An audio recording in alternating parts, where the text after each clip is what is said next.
Okay, let's unpack this. So you've got a game, The Legend of Zelda, Breath of the Wild, right? Launched way back in 2017.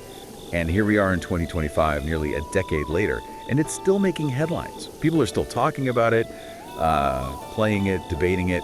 That's pretty unusual in gaming, isn't it? It really is extraordinary, even. Yeah. Most games, they have their moment, they peak, maybe hang around for a bit, then fade as the next big thing comes along. Right, the hype cycle. Exactly.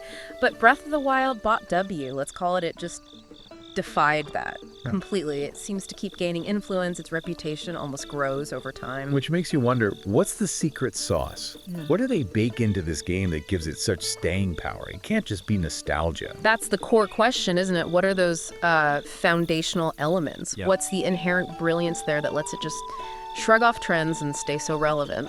Yeah, and that's what we're diving into today. We're going beyond just, remember how cool that was. Yeah. We want to dig into the real, kind of tangible reasons for its lasting appeal. We'll look at the design, which was, let's face it, revolutionary. Its impact on the whole industry, you see echoes everywhere. You really do. Plus, that kind of unique, almost meditative quality it has is more than just action. And how new hardware might give it a whole new lease on life. So for this deep dive, we've sifted through, a lot of material. Articles, reviews, old and new, some academic stuff, looking at the psychology of it, player forums, you name it. A big stack of digital paper. Basically, yeah. Yeah. And we've tried to pull out the key insights of really important bits to give you listening a kind of shortcut to understanding why this game is such a phenomenon, why it still matters so much. Because it really mattered right from the get-go. It wasn't a slow burn. It landed like a meteor. Oh, absolutely.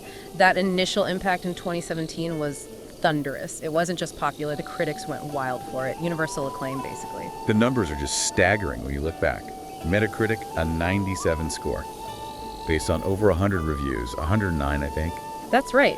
Getting that kind of consensus is almost unheard of, especially for such a big, ambitious game. It didn't just live up to the hype.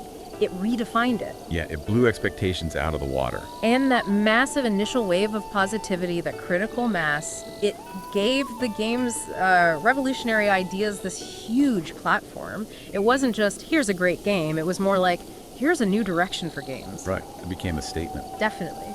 Highest rated game of 2017 on Metacritic. The most perfect scores that year. You had outlets like Wired UK calling it a masterpiece. GameGrin pointed out how it didn't just refine old ideas, but brought in astonishingly overdue new ones. That's key, the newness. And because everyone agreed it was brilliant, it instantly became this benchmark, like a reference point. You still hear it today, right? Yeah. Is this open world as good as BotW, especially for open world games? It set a gold standard, and that reputation, built so quickly and strongly, has just lasted. People are still talking about it, reevaluating it. And it wasn't just critically loved, it sold incredibly well too, which is important for impact, right? Yeah, crucial. Over 33 million copies sold. Still one of the best sellers on the Switch. That means millions and millions of people experienced its innovations. So it wasn't some niche darling, it was a massive commercial hit and a critical one. Yeah. Proved those new ideas had broad appeal. Exactly. And then came the awards. Just swept them. Yeah, Game of the Year at the Game Awards. That's the big one. The big one. But also Best Game Direction. That tells you something about the overall vision, the execution. It wasn't just one good mechanic, it was the whole package. And the BAFTA for innovation. That one feels really significant for our discussion. It specifically recognizes that it broke new ground. It does. It highlights the conceptual leap. Taken together, those awards paint a picture. Artistic vision, technical skill, and fundamentally new thinking.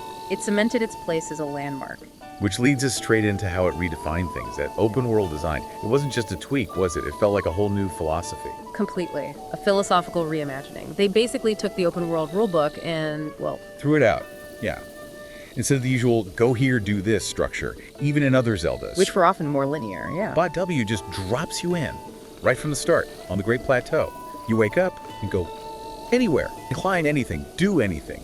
That level of freedom, that player agency was just mind-blowing at the time. It really was, and it stood in such stark contrast to so many other open worlds then, which were, full of markers, checklists.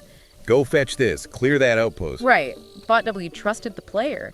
It showed that people actually craved that organic discovery, that feeling of finding things for yourself, not just following icons. It tapped into a desire for genuine adventure. And a huge part of that was the physics engine, Yeah. right? How the world itself felt real, like rain wasn't just cosmetic. Oh, absolutely central. That physics engine was incredibly sophisticated for its time. Rain makes surfaces slippery, genuinely harder to climb. Wind affects your arrows. Fire spreads realistically through grass, catches onto wood. I remember the first time I accidentally set a whole field on fire. Exactly, those emergent moments. The environment wasn't just a pretty backdrop, it was an active participant. It felt tangible.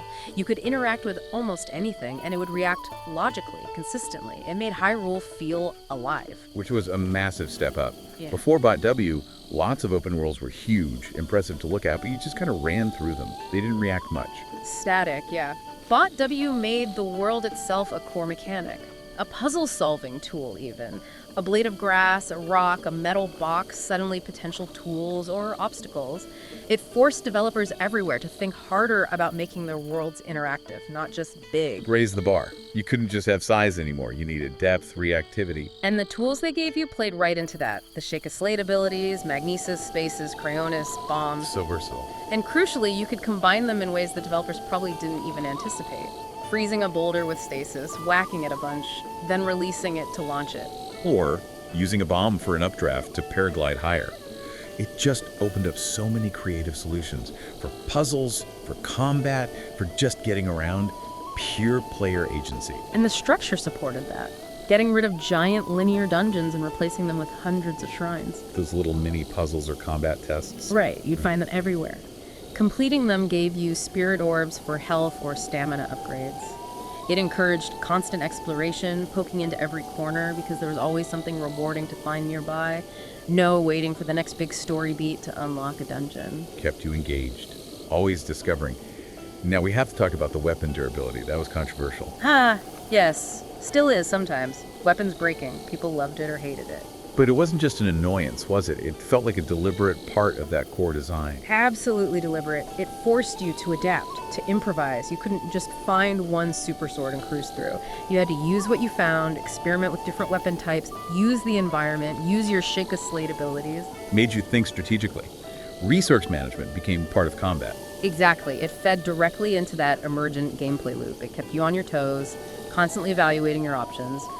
Annoying for some, sure, but fundamental to game's identity and that feeling of survival. And even the debate keeps it relevant, keeps people talking about its design choices years later. It made you engage with the systems constantly. And this whole philosophy, this trust in the player, extended to how it guided you. Or rather, how it didn't. Right.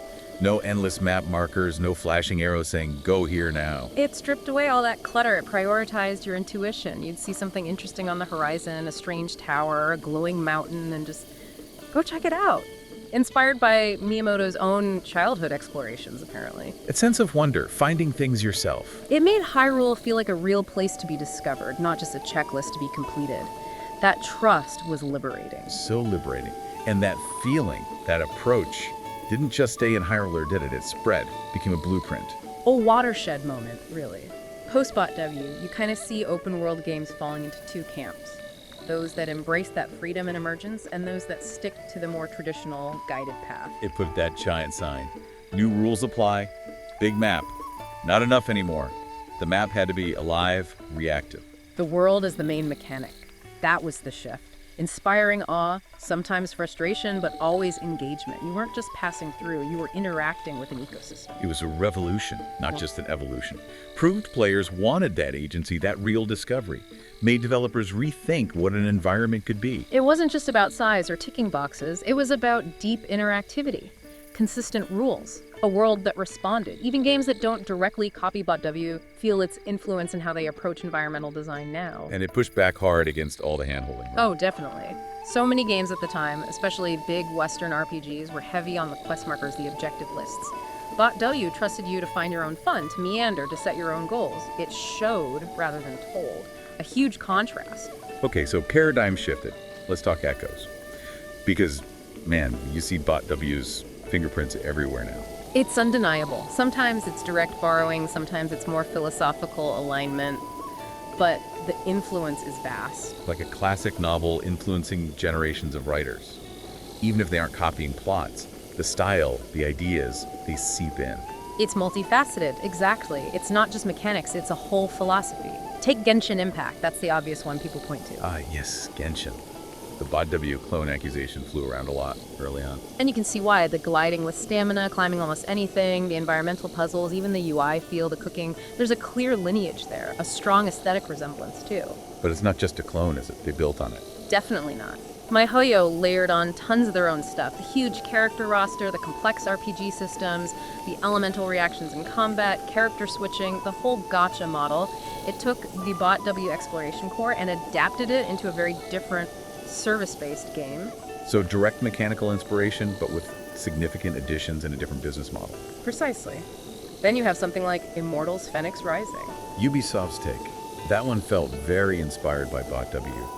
The exploration, the combat, the puzzle vaults. The puzzles are very much like shrines, yeah. It borrows heavily. Some people called it the most BotW clone out there, but again, it has that distinct Ubisoft flavor, its own structure. Another example of direct mechanical inspiration from a major studio. What about Elden Ring? That gets mentioned sometimes, but it feels different. Much more nuanced influence there. Miyazaki, the director, openly said BotW was an influence, along with games like Elder Scrolls and Witcher 3, but he specified it wasn't about taking specific mechanics. More like absorbing lessons from the genre's best. Exactly. He called BotW a classic of the genre. But Elden Ring is fundamentally a Souls game. Its core combat, its difficulty, its lore delivery that all predates BotW. The influences may be seen in the sheer scale of the open world, the sense of player-driven discovery, the way landmarks draw you across the map without explicit markers.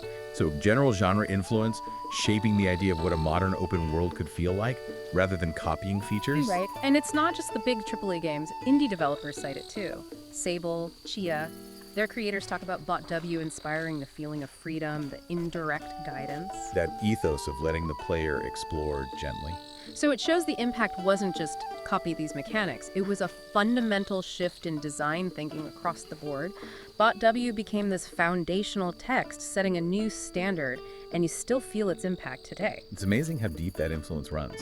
But okay, beyond the gameplay, beyond the industry impact, there's this other layer to BotW, this meditative quality. Yes. This is huge and maybe explains a lot about why people keep going back. It offers something more than just excitement. It can be genuinely calming, a sanctuary. It really can be. Like sometimes you don't want to fight Ganon, you just want to wander.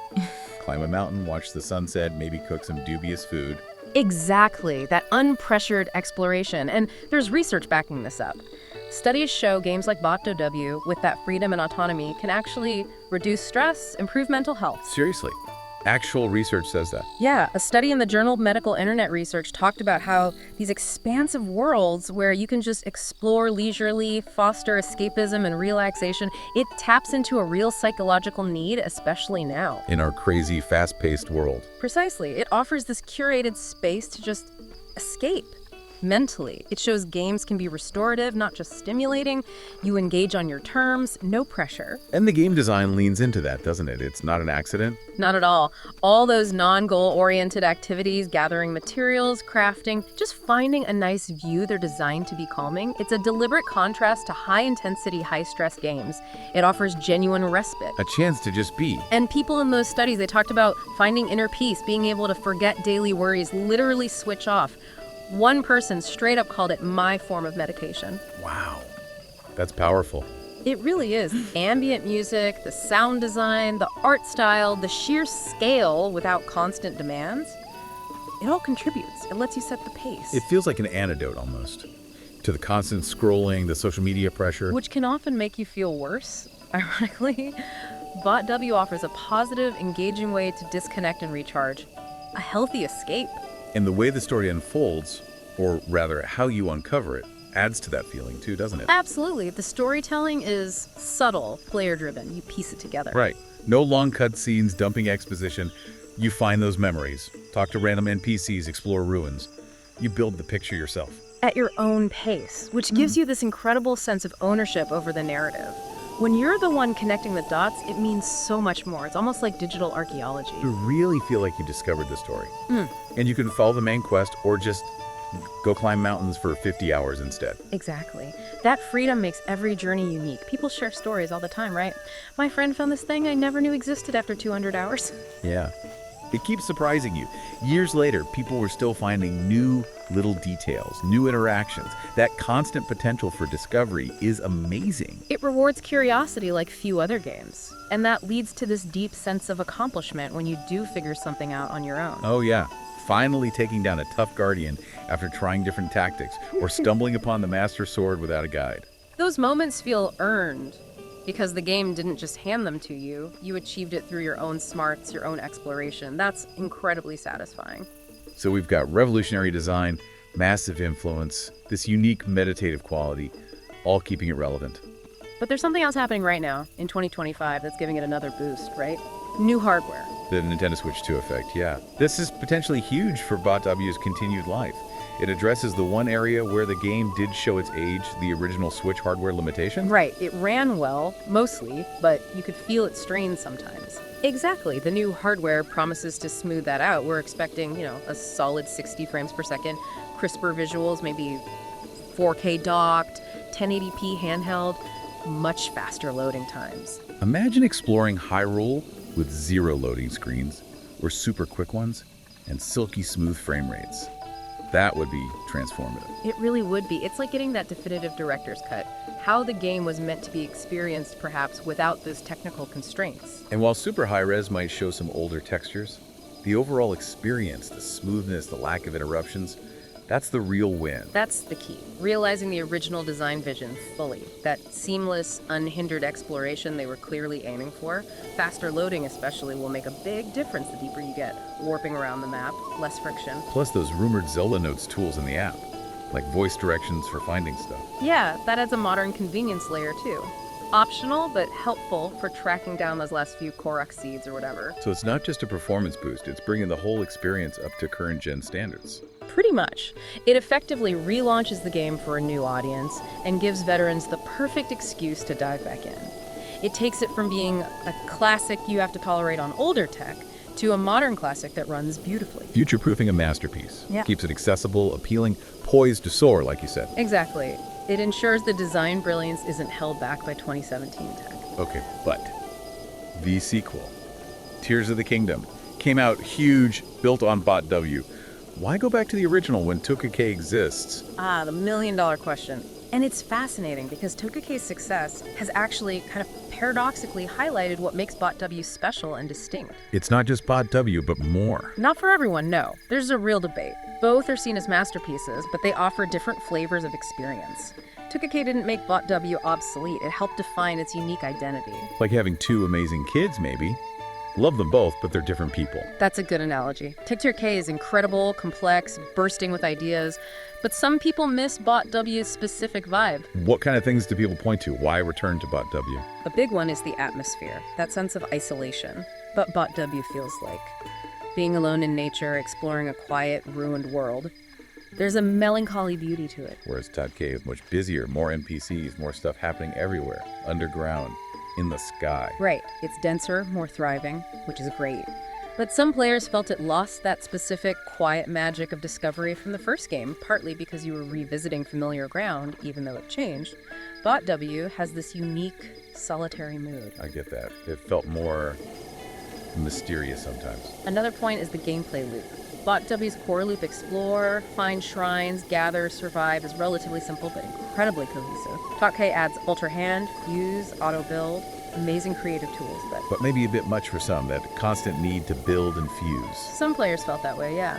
Describing it as leaning towards Ubisoft open world bloat, just maybe too many systems demanding attention all the time. BotW feels more streamlined, more focused to some. Elegant, maybe? Interesting.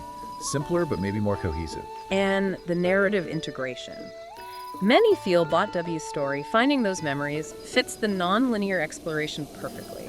It feels like your discoveries are driving the plot forward organically. Yeah, uncovering the past piece by piece felt really integrated with just wandering. And finally, there's just that intangible magic, that sense of wonder BotW captured. Maybe it was the novelty, maybe the atmosphere, But many players feel Touch UK, for all its brilliance, couldn't quite replicate that specific feeling. So BotW remains the go-to for that experience. So Touch OK existing actually helps BotW stand on its own. It's not just the first draft. It's a distinct masterpiece with its own appeal. Precisely. It gives players clear reasons to choose one over the other or to appreciate both for different reasons. Keeps BotW compelling in its own right. Which is amazing. And then there's the community, still going strong after all this time. That has to be a factor too. A huge factor. A game doesn't stay relevant this long without an active community keeping it alive. They find new ways to play, new things to talk about. It's not static. People are still breaking it, speedrunning it, modding it. Exactly. The speedrunning scene is incredible. You still see BotW runs featured prominently at big events like Awesome Games Done Quick. Huge audiences watch people find glitches, optimize routes. Like using bomb impacts to fly across the map. Crazy stuff. And dedicated events like Zeldathon. It shows that competitive drive, that community engagement is still super high. They're constantly pushing the game's limits. And modding. People are still making mods for it. Absolutely. Nexus Mods reported ongoing development for BotW mod tools just recently. Thousands of users, tens of thousands of downloads. People are adding new content, quality of life tweaks, graphical changes, extending its life creatively. Keeps it fresh. Lets people tailor the experience. And just look at YouTube, Twitch. Content creators are still making videos about BotW in 2025. Lore, deep dives, challenge runs, or just chill Let's Plays where they wander around appreciating the world. That chill streaming really taps into the meditative side we talked about. It does. It fosters this shared appreciation, brings new people in, reminds veterans why they loved it. That vibrant community discussion, competition, creation. It turns the game from a product into this living, evolving thing. Massively contributes to its timeless feel. So pulling it all together, what does this mean for you listening right now? It means Breath of the Wild isn't just some dusty game on the shelf. It's alive. It's relevant. It's still teaching the industry lessons. Its design broke the mold. Its influence is everywhere. It offers this unique, almost therapeutic escape. And with new hardware, it's about to get even better. It's not just holding up, it's ready for its next chapter. It really transcends just being a game, doesn't it? It's about freedom, tranquility, discovery. It makes you think about what makes any creation truly timeless. As one critic perfectly put it, BotW was a 10 out of 10 8 years ago, it's a 10 out of 10 today, and it will probably remain a 10 out of 10 until the end of time. High praise, but it feels kind of right. It speaks volumes. It's become this cultural touchstone. So maybe the question for you is, in this flood of new games, what make something truly stick? What kind of experience resonates deeply enough to last a decade or more, maybe? Maybe it's time to visit Hyrule again, or for the very first time.